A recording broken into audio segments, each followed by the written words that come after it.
الرحمن الرحيم وبه نستعين إنه خير ناصر ومعين اللهم صل على محمد وآله الطيبين الطاهرين.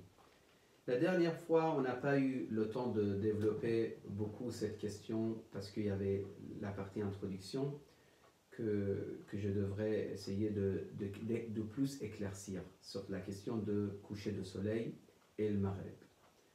Donc rapidement, je reprends rapidement et j'avance Inch'Allah. Donc il y a plusieurs opinions par rapport à cette question de coucher de soleil. Il y a des opinions qui vont prouver que le temps de Maghrib, c'est-à-dire le temps qu'on peut effectuer Salat al-Maghrib et l'Isha, ça commence à partir du moment que le soleil se couche derrière l'horizon. Maintenant, se couche derrière l'horizon alors qu'il y a encore beaucoup de lumière de côté de l'Est, ou se couche et qu'il n'y a plus de lumière parce que 7 minutes est passé, 10 minutes est passé de côté de l'Est. C'est ça la divergence qui fait la sensibilité de la question. Donc, coucher de soleil en bas de l'horizon, le soleil se couche en bas de l'horizon, donc ça c'est, tout le monde sait que ça s'appelle Ghurub Qurs al-Shams, ça veut dire le fait de le coucher de soleil, ça veut dire le soleil se cache derrière ou se couche en bas de l'horizon. Ça c'est clair. Et ça c'est clair qu'à partir de ce moment-là, on ne peut plus faire Salat al-Asr. On ne peut pas faire Salat al-Asr. C'est fini le temps de Salat al-Asr. Mais est-ce que tout de suite on peut faire Salat al-Maghrib ou non? Dès maintenant, je vous le dis, entre les fuqaha shia, il y a des savants, la majorité des savants dans l'école de Ahlul Bayt, ils vont vous dire, par précaution obligatoire, patienter jusqu'à ce que la couleur rouge de côté de l'Est soit disparue, ou la rougeur si vous voulez. Ça, c'est la majorité de ulama. Mais, entre les savants chiites également, on retrouve quelques-uns qui vont vous dire, non, ce n'est pas la peine d'attendre que la rougeur de côté de l'Est soit disparue. Dès que le soleil se couche, ça veut dire exactement comme les calculs effectués par les frères musulmans sunnites. Donc, le monde sunnite et certains des savants chiites, ils rejoignent la même opinion. Coucher de soleil, c'est une fois que le soleil se cache ou se couche derrière l'horizon. C'est tout. Mais la majorité des savants chiites, par précaution obligatoire, et précaution obligatoire c'est très important, ça veut dire si vous voulez l'opinion de ce savant, il faut attendre quelques minutes. Maintenant, ces quelques minutes, c'est combien? C'est 10 minutes, 12 minutes, 13 minutes, 15 minutes, c'est quoi? Ça dépend des pays. Et ça, il y a des calculs également. Il y a des calculs. On dit par exemple combien de degrés le soleil doit descendre en bas de l'horizon. 5 degrés, 7 degrés, combien de degrés? Combien de degrés doit descendre pour que la rougeur de côté de l'Est soit disparue? Tout ça, c'est des calculs qui sont effectués aujourd'hui et que par rapport à ça, justement, les différents calendriers, ça donne des différents résultats. Ce qui est important de dire ici, pour l'heure de midi, Salat al-Dhuhr, midi, je ne parle pas de 12 heures, je parle de midi shara'i, ça veut dire midi au niveau de la prière, midi législative. Le midi, il n'y a pas de doute. Il n'y a aucune divergence entre les ulama sur midi. Midi, c'est midi. Midi, c'est, on parle de waqt al-zawad, ce n'est pas notre sujet, c'est pour ça je ne prends pas trop de temps dessus. Mais midi, ça veut dire l'ombre de, par exemple, un bâton que vous mettez par terre, l'ombre de ce bâton devient le plus court ou disparaît complètement parce que le soleil, il est tout à fait là-haut. Ça, midi. Donc, pourquoi je dis disparaît totalement? Parce que c'est parfois, et dans certains pays, ça arrive que l'ombre disparaisse complètement, parce que le soleil sera complètement là-haut. Mais ça, c'est très rare. Par contre, par exemple, en Europe, dans le nord de l'Europe surtout, toujours, il y aura un peu d'ombre, mais l'ombre devient le plus court possible. C'est ça, waqt al-zawal. Ça veut dire le soleil est complètement là-haut, et puis ça commence à redescendre finalement. Ça, il n'y a pas de divergence. Par contre, sur l'heure de Fajr, et j'ai déjà fait un discours ou modeste information que j'ai essayé de transmettre sur la question de Fajr. Aujourd'hui, on est en train d'essayer d'avancer avec la question de Maghreb, donc coucher de soleil, Maghreb. Donc, c'est quoi les opinions? Maintenant, première opinion, comme je vous ai dit, c'est clair, c'est que le soleil se couche derrière l'horizon, c'est bon, on peut faire la prière, on peut manger le mois de Ramadan et c'est tout. D'autres opinions, il dit non, il faut attendre que la rougeur de l'Est soit disparue. Pourquoi? Il se base sur quoi cette opinion? Il se base sur des hadiths, des propos des imams alayhi salam.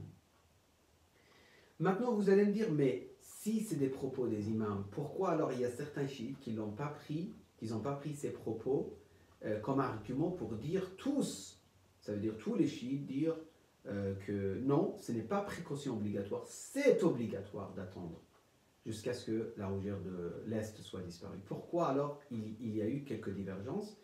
C'est la beauté, moi je trouve, de point de vue de Ahlul Bayt, de l'école de Ahlul Bayt, c'est la beauté de notre école, parce que, et de d'autres écoles également, parce que nous, on est aujourd'hui des pauvres au niveau de connaissance. On est très limité.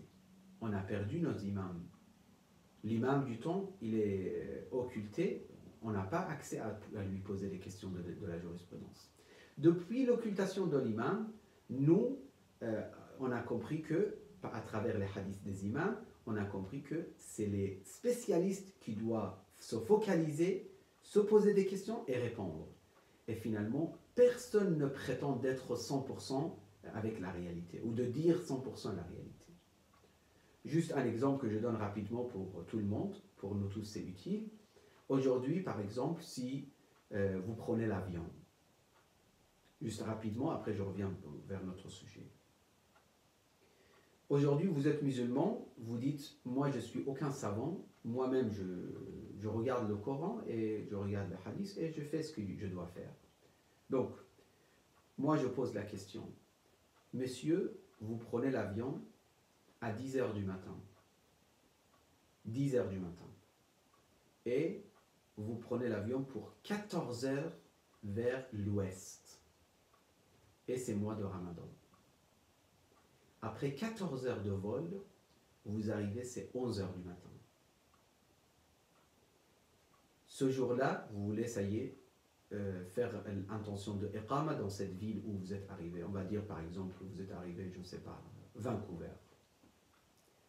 Et vous avez commencé votre voyage par exemple de Bagdad, par exemple. Donc, de 11h à 11h, vous avez fait 14 heures. Vous ne pouvez pas manger. Ou vous pouvez manger. Pour compliquer un peu plus la question, permettez-moi de corriger, de changer un petit peu. Vous voyagez à 12h40 et pas à 10h. Et 12h40, c'est déjà l'heure de Dhuhr. Et on sait très bien que même dans l'école de Ahlul Bayt, après Salat al-Dhuhr, on ne peut plus manger, on ne peut pas rompre notre siyam. Là, ça complique encore plus. Donc, à 12h45, on voyage, 14h, on arrive, c'est toujours 12h45 ou 13h par exemple. Ça veut dire, ce jour-là, comment on va faire? On arrive là-bas et c'est toujours le jour. Il faut attendre encore à peu près 10 heures pour l'heure de Maghreb. Est-ce qu'on va jeûner finalement presque 24 heures, 27 heures, je ne sais pas combien d'heures? Est-ce qu'on va jeûner vraiment comme ça?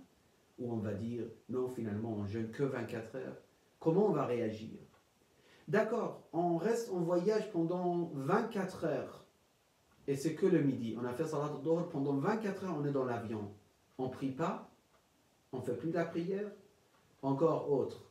On va dans le nord, on habite dans le nord, 6 mois, il n'y a pas de nuit, il n'y a que le soleil, il n'y a que le jour. Donc, est-ce qu'on fait Salat al-Maghrib et Isha? Est-ce qu'on fait Salat al-Subh ou non? Toutes ces questions, nous savons parfaitement qu'on a qu'on a des soucis, nous avons des soucis, nous avons des problèmes, mais à l'époque de l'occultation de l'imam, on sait qu'on doit suivre l'ordre des imams, ça veut dire les spécialistes, ils se focalisent, ils sortent leur fatwa, et puis nous on le fait, jusqu'à ce que l'imam, salamullah alayhi, il revient. Une fois que la réapparition de l'imam est arrivée, on va poser la question à l'imam directement. Toutes nos questions seront éclaircies réellement. Ça veut dire, ça sera le savoir, al-ilm. Ça ne sera pas al-dhann, ça ne sera pas des propositions et des solutions des savants. Non, ça sera la réalité qui sera mentionnée par l'imam alayhi salam. Donc, c'est pour ça il y a de cette divergence. Oui, il y a cette divergence. Certains savants, ils se basent sur ce hadith. Par exemple, je vous lis un des hadiths, je vous traduis rapidement.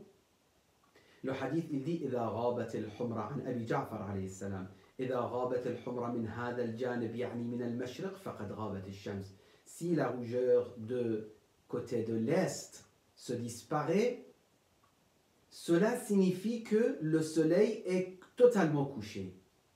من شرق الأرض وغربها. Donc, ce hadith, comment on va le comprendre? Certains ils ont compris que ça veut dire la rougeur doit être disparue. D'autres, ils ont compris que la rougeur dans ce hadith, c'est pour dire que s'il y a des montagnes et que vous n'arrivez pas à voir le soleil, il s'est couché complètement ou pas, vous avez cette possibilité grâce à le fait que la rougeur de l'Est soit disparue. Ça y est, vous êtes sûr que le soleil est certainement couché. Et il y a eu des divergences sur cette question entre les ulama. Ce hadith, il est rapporté par Al-Kulayni, il est rapporté par d'autres sources également. En tout cas, finalement, si vous voulez, pour aujourd'hui, je m'arrête ici. Si vous voulez, cette question entre les fuqaha, il y a toujours la divergence. Et même, il y a un des fuqaha que j'avais regardé qui est vivant actuellement à Najaf. Au niveau de argumentation, il arrive à dire que c'est très difficile de dire qu'il faut attendre encore une quinzaine de minutes ou 20 minutes après le coucher du soleil. Mais lui-même dit, mais par précaution obligatoire, parce que j'ai trouvé des hadiths qui me met dans une ambiance de difficulté de trancher sur cette question, moi je vous dis, par précaution obligatoire, on attend 15 minutes. Ce qui est bien dans la question d'attendre, parce qu'on n'a rien perdu finalement. Mais encore une fois, j'insiste sur le fait que chacun suit son marja. Si votre marja dit il ne faut pas attendre, il ne faut pas attendre.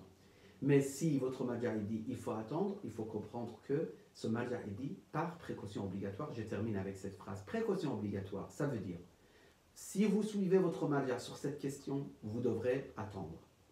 Si vous voulez partir chez un autre marja, il faut choisir le plus savant après votre marja. Et vous pouvez le suivre. Admettons que votre marja, c'est Ayatollah X ou Monsieur X, et qu'il dit par précaution obligatoire, il faut attendre jusqu'à ce que la rougeur de l'Est soit disparue. Vous pouvez suivre Ayatollah Y, qui est le plus savant après votre marja, et qui dit non, il ne faut pas attendre. Vous pouvez suivre sur cette question. En tout cas, il y aura quelques petites questions, peut-être une prochaine fois, on développera. Wa sallallahu ala sayyid al-anam, Muhammad al-Mustafa wa alihi al-tayyibin al-tahirin.